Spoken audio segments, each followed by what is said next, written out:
चेंडू 16 धावांची गरज. चेंडू निर्धाव खेळतोय फलंदाज आली. चेंडू एक वजा झाला. येणारे 13 अर्थातच फलंदाज कडनं सलामीला आलेले फलंदाज आले आणि उस्मान पटेल तर चेंडू खेळून काढलाय. चेंडू जातोय पॉइंटच्या क्षेत्राकडे.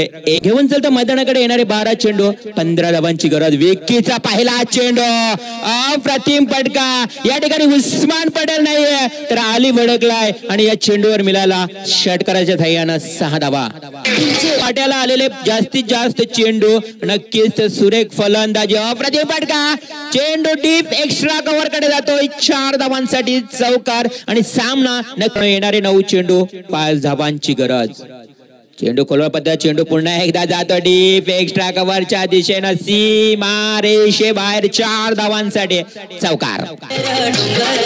येणारे 8 चेंडू 1 धावेची गरज. मुरबी विरुद्ध तलोजा कामोठे मैदानावर या ठिकाणी तलोजा संघानं मुरबी संघाला पराजित फलंदाजी केली. अलीनं जवळ 45 धावांची तर नक्कीच 45 धावा अलीच्या नावावर लागल्या. जर षटकार मारला तर अर्ध शतकाचा या ठिकाणी नक्कीच आमचा ऐकलं दुसरी 50 अलीच्या नावावर लागते. अर्धशतक.